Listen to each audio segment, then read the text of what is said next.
स्वागत है आप सभी का। आपके साथ मैं हूं स्वप्निल। कोरोना के आंकड़े चिंता बढ़ा रहे हैं। केरल समेत 12 राज्यों में आंकड़े चिंता बढ़ा रहे हैं। एक्सपर्ट्स ने आशंका जाहिर की है कि इस महीने के अगले हफ्ते से कोरोना केसेस में बढ़ोतरी हो सकती है। विशेषज्ञों ने कोरोना केस बढ़ने के लिए लापरवाही को अहम कारण बताया है। अनलॉक में छूट मिलते ही बाजारों, सार्वजनिक स्थानों पर भीड़ कोविड प्रोटोकॉल की धज्जियां उड़ा रही है। ऐसे में एक्सपर्ट्स बार बार चेता रहे हैं कि सावधान रहिए, कोविड प्रोटोकॉल का पालन करें। यहां तक कि वैक्सीनेशन सेंटर्स पर भी आप अगर जाएंगे तो देखेंगे कि भीड़ है और धक्का मुक्की की जा रही है। पीएम, सीएम से लेकर तमाम एक्सपर्ट्स बार बार जनता से कोविड बिहेवियर का पालन करने की अपील कर चुके हैं, लेकिन भीड़ कुछ मानने को तैयार नहीं। आखिर आम लोग क्यों नहीं सुन रहे? क्या है कारण? क्या कुछ किया जाना चाहिए? आज इसी पर बात।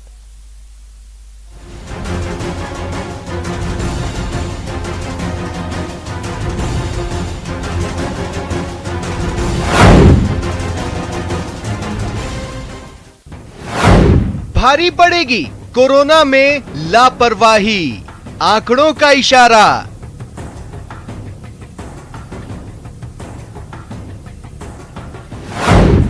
अगले हफ्ते से कोरोना के नए मामलों में हो सकती है बढ़ोतरी शुरू।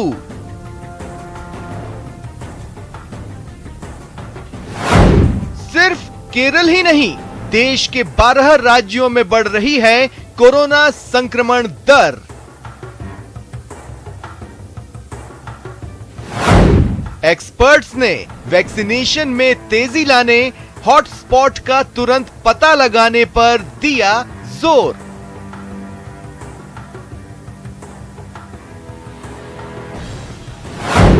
कोरोना संक्रमण के फैलाव को लेकर विशेषज्ञों ने लापरवाही को बताया जिम्मेदार।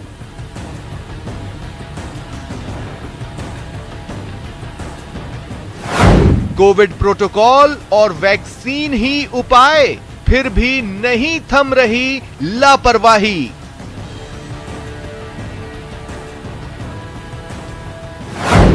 मरुधरा में कई जगहों पर लापरवाही ने बढ़ाई चिंता।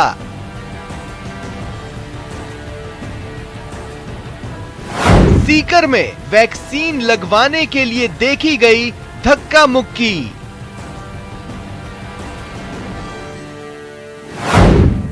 कोरोना पर लापरवाही, इलाज क्या? और मेरे साथ जो गेस्ट पैनल जुड़ रहा है, जो एक्सपर्ट्स हैं, आपको इंट्रोड्यूस करवा देता हूं। डॉक्टर विशाल पाराशर जी इंटरनल मेडिसिन से जुड़े हैं और हमारे साथ जुड़ रहे हैं। डॉक्टर हरीश शर्मा जी, ये मनोवैज्ञानिक हैं। आप दोनों का स्वागत करता हूं मैं न्यूज 18 राजस्थान पर। डॉक्टर विशाल पाराशर, आपसे शुरुआत करना चाहता हूं। देखिए, बहुत कम होता है जिंदगी और मौत के बीच जंग में कि किसी को दूसरा मौका मिले। हमें तीसरा मौका मिल रहा है और हम उसे यूटिलाइज नहीं कर पा रहे हैं, तो ऐसे में तो तीसरी लहर अवश्यंभावी है।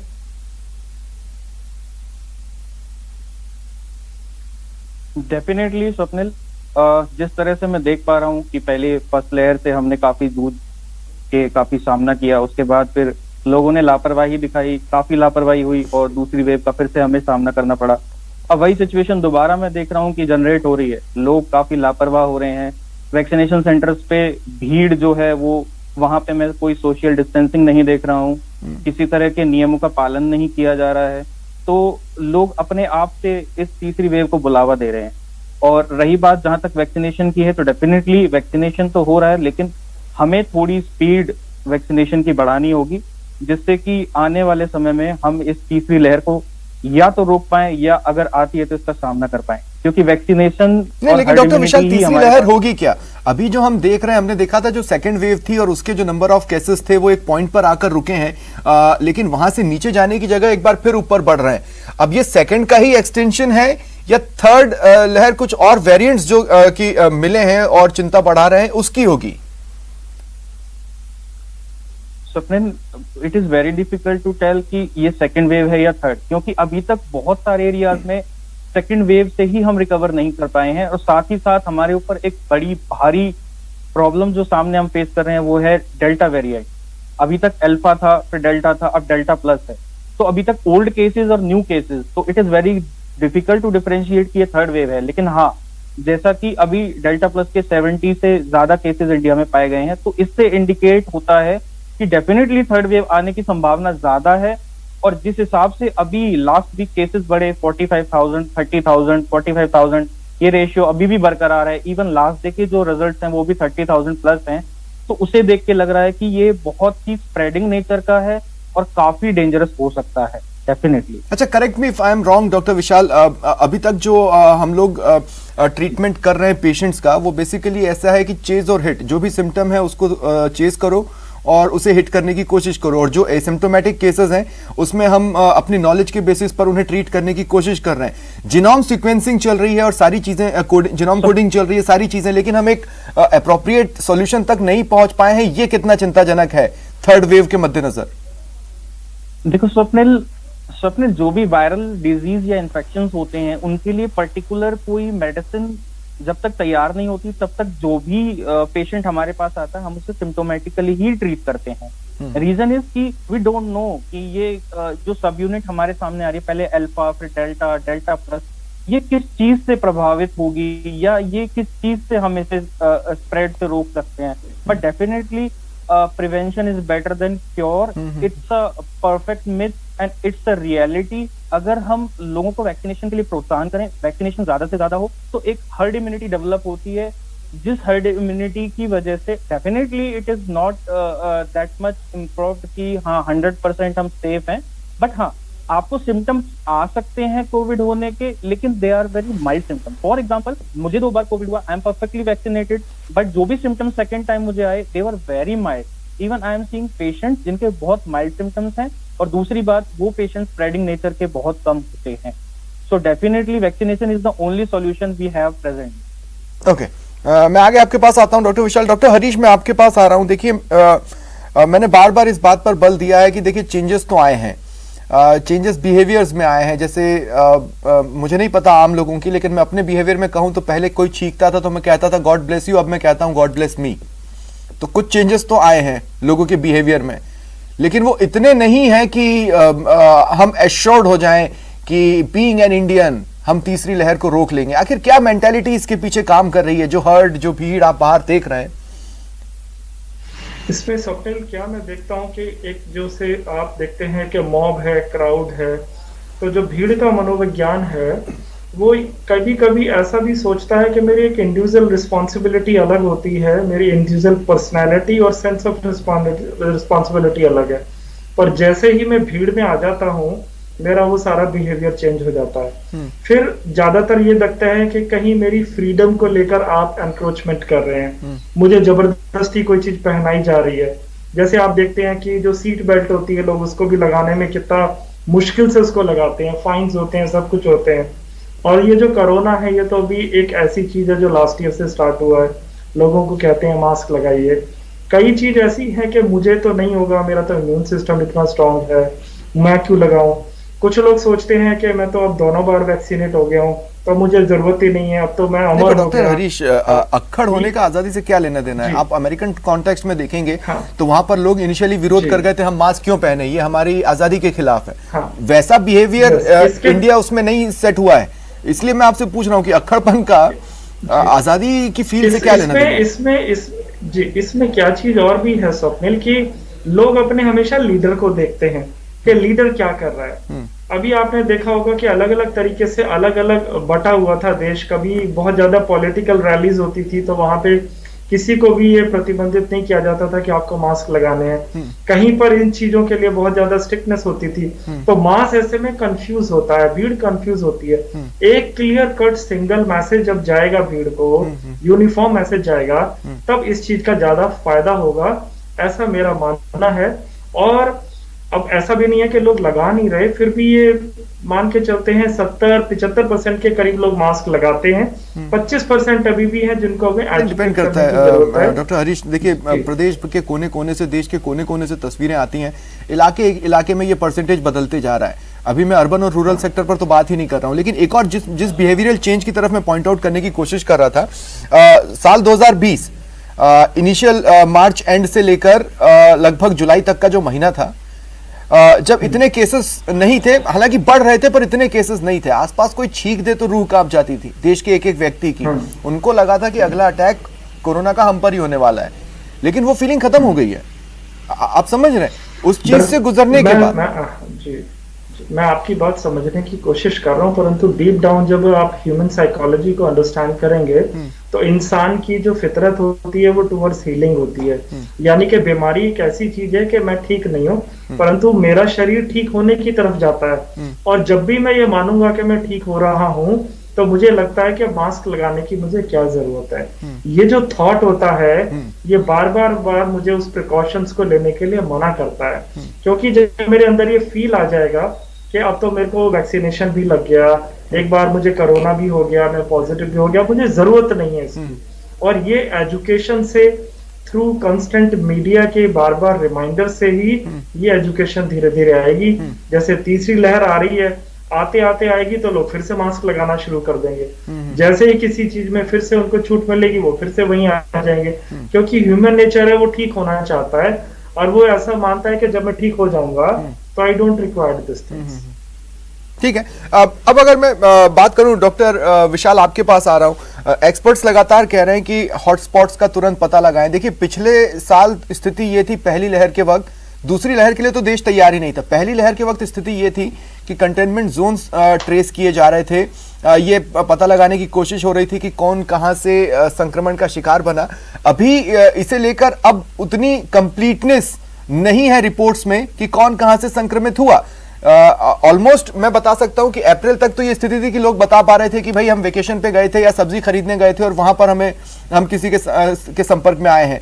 लेकिन अब ट्रेसिंग इतनी कमजोर हो चुकी है कि हॉटस्पॉट्स डिसाइड कैसे होंगे? कंटेनमेंट जोन्स की संख्या तो अब लगभग नगण्य है देश भर में। देखो स्वप्निल, इसका ना एक रीजन है। जैसे पहले हम रैंडमाइज ट्रायल कर रहे थे, हम लोग रैंडमली टेस्ट कर रहे थे, हम लोग लोगों को प्रोत्साहित कर रहे थे कि आप जाएं और चेक कराएं।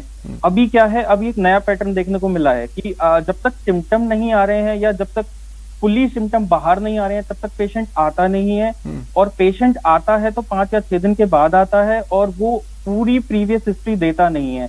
सेकेंडली, जहां मुझे वीक पॉइंट दिख रहा है वो ये है कि रैंडमाइज ट्रायल जो पहले बहुत जोर शोर से चल रहे थे, अब उसको कम करके वैक्सीनेशन पे ज्यादा ध्यान दिया जा रहा है। Although it is good, vaccination को ज्यादा फोकस करना है, बट रैंडमाइज ट्रायल जो हमारे कम हुए हैं वो हमें कम नहीं करने चाहिए थे।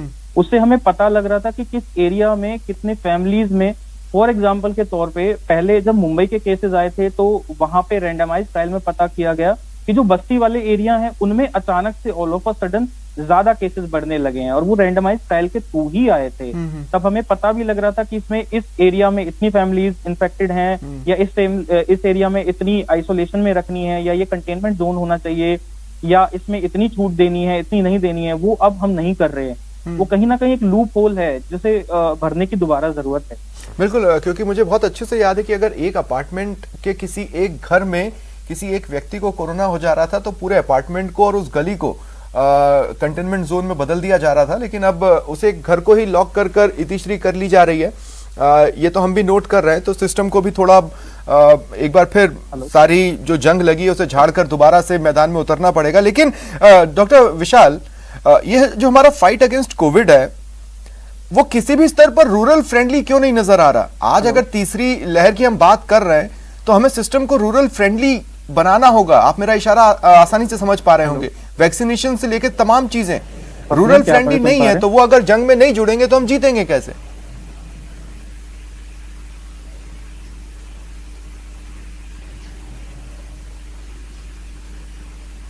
डॉक्टर विशाल, मैं कुछ पलों में आपके पास आता हूं, शायद कोई तकनीकी समस्या है। डॉक्टर हरीश, मेरा सवाल यह है, क्या लोग इस हद तक ऊब चुके हैं या त्रस्त हो चुके हैं कि वो अब कुछ नहीं मानना चाहते और वैकेशन पर निकलना चाहते हैं? बहुत से लोग हैं जो वैकेशंस प्लान कर रहे हैं, सिर्फ देश में ही नहीं, देश के बाहर जाने के में। स्वप्निल, एक्चुअली क्या है, ये लैक ऑफ डिसिप्लिन है और ये बहुत भारी पड़ेगा लोगों पर। अभी आप देखेंगे ना, स्पेन में फिर से लॉकडाउन हो गया पूरा कंप्लीट। मैंने तो ऐसा भी सुना है कि वहाँ आर्मी भी डिप्लॉयड हो गई है। ऐसा नहीं है कि मुझे अगर वैक्सीनेशन लग गई है तो मैं किसी को फैला नहीं सकता। जो लोग बाहर जाना चाहते हैं ये ऐसे लोग हैं जिनको मौत का तो डर नहीं है। जी, इसको ऐसे मान के चलिए स्वप्निल आप कि अगर मैं अपने वर्ल्ड नेशन वाइड सोचूं कि इंडिया में 5-7 लाख लोग मर भी जाए तो मुझे क्या फर्क पड़ेगा, पर जब यही चीज मेरे अपने ऊपर आएगी तो मेरी उंगली में भी चोट लग जाए तो मुझे दर्द महसूस होता है। तो सेंसिटिविटी लोगों की चलती खत्म होती चली जा रही है और वो एक ऐसे रिस्क फैक्टर पे आ जाते हैं कि मुझे मेरा घूमना, मेरी फ्रीडम और मेरी आजादी बहुत इंपॉर्टेंट है, पर मेरी वजह से मेरे परिवार की लाइफ या मेरी वजह से अन्य लोगों की लाइफ चली जाए उसके लिए मैं कतई भी चिंता नहीं करूंगा। तो ये बहुत सेंसिटिव इश्यूज है, लोगों को बहुत ध्यान अभी भी देना होगा। कुछ तो फिर उन्हें टैकल कैसे करें डॉक्टर हरीश? देखिए, मैं ये मान के चल रहा हूं कि आपके पास जो हाल ही में जो केसेस आए होंगे उसका एक निचोड़ मोटे तौर पर आप बता रहे हैं और लोगों से बातचीत कर आधार पर ही आप अपने पॉइंट को प्रेजेंट कर रहे हैं। तो आप उनको टैकल कैसे कर रहे हैं? उनको टैकल कैसे करें? इसका टैकल कई तरीके से किया जाता है। इंडिविजुअल लेवल पे जैसे हम लोग जागरूक करते रहते हैं, जब उनको जागरूक करते हैं तो उनसे रिक्वेस्ट करते हैं कि आप इसी मैसेज को 5 या 10 लोगों को दो और उनको ट्रांसफॉर्म करो, उनको मोटिवेट मत करो। यही चीज धीरे धीरे धीरे धीरे हम फैलाते रहते हैं जितना हमसे होता है। तो अगर हाईली एजुकेटेड लोग दिन भर में अगर 5 या 10 लोगों को भी एजुकेट करने का रोज का कार्य कर लेंगे और यही रिक्वेस्ट उन लोगों से भी करेंगे तो काफी हद तक इस चीज पे काबू पाया जाता है।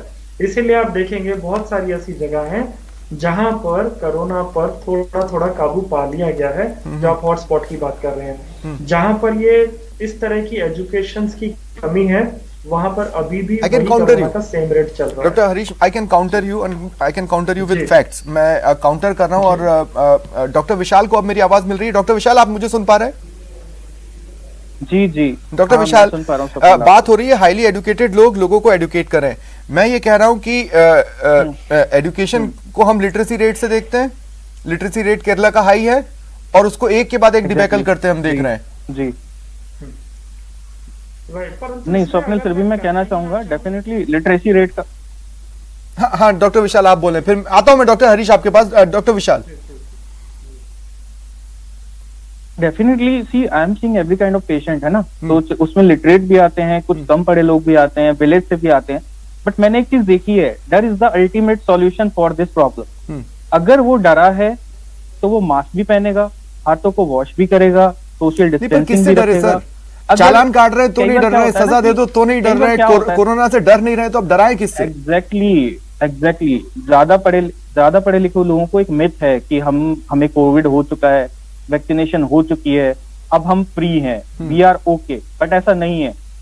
मेरे पास जो भी पेशेंट आता है, जनरल काउंसलिंग में भी यही बोलता हूँ कि even we are not safe. हमें कोविड भी हो चुका है, वैक्सीनेशन भी है, क्यों हम मास्क पहन रहे हैं, क्यों हम हर फेस शील्ड लगा रहे हैं, क्यों हम गाउन्स पहन रहे हैं, why we are doing this. अगर आप सेफ हैं, अगर आपको ऐसा लगता है तो ये आपकी गलतफहमी है। तो लोग लिटरेसी रेट का कोई लेना देना नहीं है। जंग जितनी लंबी चलती है लोग थकते हैं, उतना सोल्जर थकता है, उतना ही लोग भी थक रहे हैं। लेकिन एक सवाल जब तकनीकी खामी आई थी उस वक्त मैं आपसे पूछ रहा था कि अगर हमारी fight against Covid rural friendly नहीं होगी तो हम नहीं जीत पाएंगे। और अभी भी फाइट अगेंस्ट कोविड हमारी रूरल फ्रेंडली नहीं है और ऐसे में तीसरी लहर के आने की चांसेस बढ़ जाते हैं। एग्जैक्टली मैं यही बताना चाह रहा हूँ स्वप्निल कि इसमें लिटरेसी रेट का कोई रोल नहीं है, इसमें रोल है काउंसलिंग का। How you are counselling the people who are living in village, क्योंकि लोग अभी भी डर रहे हैं कि वैक्सीन से कहीं कुछ हो ना जाए, वैक्सीन से हमें प्रॉब्लम। यू वुडंट बिलीव कि 70 इयर्स 80 इयर्स के लोग अभी भी ओल्ड एज के ऐसे हैं जिन्होंने एक वैक्सीन एक डोज भी नहीं ली। हमें पुश करना पड़ता है उन्हें, हमें समझाना पड़ता है कि कुछ नहीं होगा, आप वैक्सीन लो, we are with you. Even that कि विलेजेस में जहां मैंने 1-2 जगह जाके देखा है या ऑब्जर्व किया है जहां वैक्सीनेशन सेंटर है, वहां अभी भी भीड़ नहीं है। उसका सिर्फ रीजन यही है कि लोग अभी भी डरे बैठे हैं। Still it's a high time, वहां पे जाके काउंसलिंग की जरूरत है, लोगों को समझाने की जरूरत है, मीडिया के थ्रू बताने की जरूरत है। देखिए हमारी एक टीम है जो लगातार गाड़ी लेकर यहाँ वहां घूम रही है लोगों को जागरूक करने के लिए। हम हर बुलेटिन में उस गाड़ी के बारे में बताते हैं और उनके पास जिस तरह की चीजें लेके लोग पहुंचते हैं ना कि हम वैक्सीन इसलिए नहीं लगवा रहे क्योंकि हमें लगता है कि हम बच्चे पैदा करने की क्षमता खो देंगे, इस तरह की भी बातें हैं जिसको टैकल करना काफी डिफिकल्ट हो रहा है उस टीम के लिए। डॉक्टर हरीश, मैं आपके पास आ रहा हूं। डॉक्टर हरीश, जिस एडुकेशन की आप बात कर रहे थे, आप एक तो जो मैंने काउंटर किया उस पर तो बोले ही बोले, लेकिन एक चीज और मैं चाहता हूं आप अपने जवाब में जोड़े। मैं आपसे ये पूछ रहा हूं कि ज्यादा डिफिकल्ट क्या है, अर्बन क्राउड जो कि हो सकता है कि एडुकेशन के घमंड में हो, या फिर रूरल क्राउड जो एक बार एजुकेशन की तरफ देखकर हो सकता है घबरा जाए? स्वप्निल, मेरे पहले सवाल का जवाब यह है कि एक तो होता है शिक्षित होना और दूसरा होता है समझदार होना। शिक्षित होने से मेरा मतलब कोई डिग्री, डिप्लोमा या फिर कोई बाकी चीजों से नहीं है। अगर आप समझदार हैं और आप किसी बीमारी को लेकर सेंसिटिव हैं तो तब भी हम आपको एक तरह से शिक्षित ही मानेंगे। दूसरा, जहां पर कोविड के लिए, वैक्सीनेशन के लिए लोग आते हैं, मास आता है, भीड़ आती है, पूरी पूरी भीड़ की हम पिक्चर्स देखते रहते हैं। उसी स्पॉट को अगर हम एजुकेशन सेंटर भी बना दें, 10 मिनट 15 मिनट की मास काउंसलिंग करें, इंडिविजुअल पॉसिबल नहीं है, कुछ ऐसी वीडियोस बना दें या फिर रिकॉर्डेड वॉइस जैसे होती हैं वो बना के दें, लोग सुने समझें। क्योंकि अभी क्या हुआ, पहले कोरोना से हम लोग डरे, हमारे पास इलाज नहीं था। अब इलाज जैसे ही वैक्सीनेशन आई तो लोगों ने उसको दी एंड समझ लिया, उनको लगा कि अब इसके आगे कुछ नहीं है, जबकि हमें पहले से लोगों को एजुकेट करना चाहिए था। और इसमें हेल्थ डिपार्टमेंट के लोग, डॉक्टर्स, डॉक्टर विशाल से मैं पूरी तरह सहमत हूँ, जो भी उन्होंने स्टेटमेंट दी, हम ही लोग हैं जो हमारे ऊपर सबसे ज्यादा रिस्पॉन्सिबिलिटी है। इसकी वजह यह है कि जो लोग होते हैं, अगर बीमारी की बात होती है, वो सबसे ज्यादा कहना डॉक्टर्स का ही मानते हैं, वो किसी दूसरे का कम कहना मानेंगे। और इसलिए गंभीर स्थिति है जो मैं चाहता हूं मेरे दर्शक भी समझे। मेरा अंतिम ये सवाल रहेगा डॉक्टर विशाल आपसे। देखिए, इस कोरोना काल में बहुत सी चीजें कम है, ये पता चला। कई डॉक्टरों को हमने खोया, उनकी सेवा के लिए मैं उन्हें यहाँ पर सैल्यूट करता हूँ और थैंक्स भी कहता हूं, लेकिन डॉक्टर्स की संख्या भी कम हुई। तीसरी लहर अगर आती है और वो प्रचंड रहती है, माइल्ड रहती है तो एक बार की हो सकता है कि हम गुजर जाएं, लेकिन अगर प्रचंड रहती है तो आई डाउट कि हमारे अभी भी इंफ्रास्ट्रक्चर्स इतने अच्छे हैं जो हमें उस जंग में दूसरी लहर से कम नुकसान पहुंचा पाए। इसलिए मैं आपसे फाइनली सिर्फ इतना जानना चाहता हूं कि अभी तक की कंडीशन देखकर एज एन एक्सपर्ट आपको इंडिविजुअली क्या लगता है, तीसरी लहर रुकेगी या आएगी?